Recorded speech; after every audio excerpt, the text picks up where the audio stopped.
नमस्कार दोस्तों, मैं पवन प्रजापति एक गंभीर मुद्दे के विषय में आप लोगों के बीच आया हूं।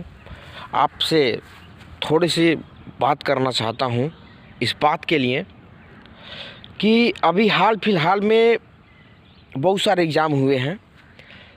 दिल्ली का कांस्टेबल हो गया, बिहार में एग्ज़ाम हुआ, साथ ही साथ अभी राजस्थान में आपका जो हुआ, और इसके पहले जो यूपी में टीचर वैकेंसी के लिए हुआ था, उसमें भी कुछ धांधली नज़र आई थी।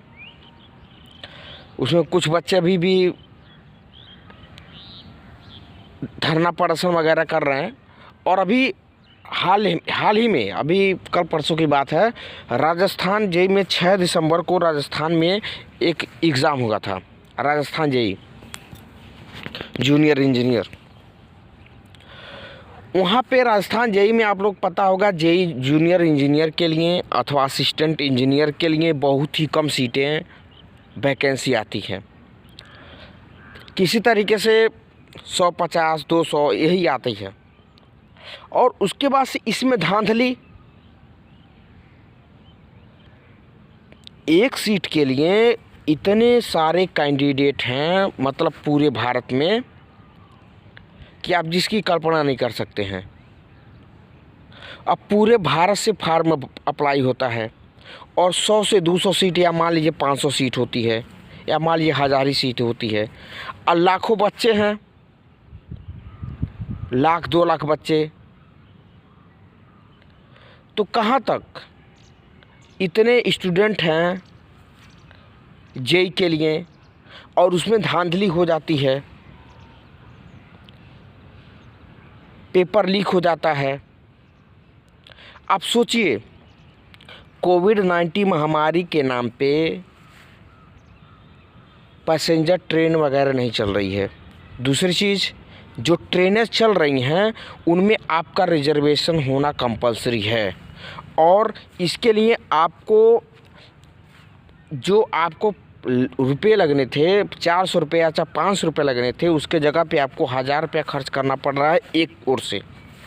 अगर एक ओर से आप जाएंगे तो 1000 रुपये, 1500 रुपये आपको खर्च करने पड़ते हैं, और दोनों ओर का किराया आप जोड़ लीजिए, और साथ ही साथ उसके बाद से आपका कुछ खर्चा एक्स्ट्रा जो है उसको जोड़ लीजिए।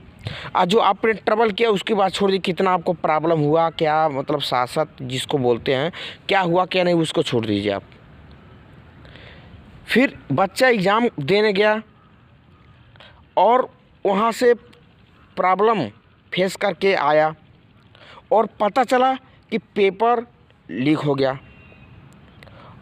पेपर जब लीक हो गया तो सरकार तो गूंगी है, सरकार तो बाहरी है, कोई भी सरकार हो। धरना प्रदर्शन किया जाता है, एक आवाज़ दी जाती है कि मेरी मांग सुनो, चाहे कोई भी सरकार हो, तब जा कर के सरकार की नींद जागती है, सरकार की नींद खुलती है। उसके पहले कोई भी सरकार नहीं सुनती है। तो राजस्थान जेई का पेपर लीक हुआ था, उसके बाद से कुछ स्टूडेंट है, मैक्सिमम स्टूडेंट जा कर के धरना प्रदर्शन किए। उसके बाद से राजस्थान जेई का जो पेपर हुआ था उसको रद्द किया गया।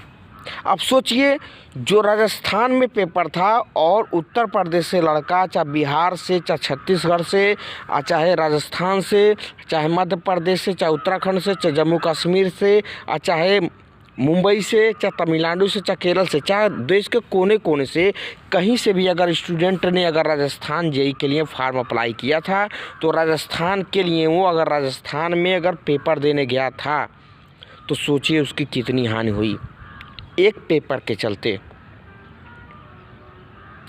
एक तो लॉकडाउन के नाम पे सारी चीज़ें महंगी, ट्रैवल की व्यवस्था उतनी बेहतर है नहीं,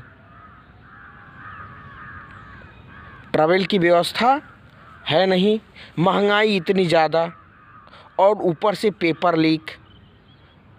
और जो स्टूडेंट है तो उसके पास तो आय का कोई स्रोत भी नहीं है। किसी किसी के पास है, अभी तो जॉब के लिए चक्कर लगा रहा है।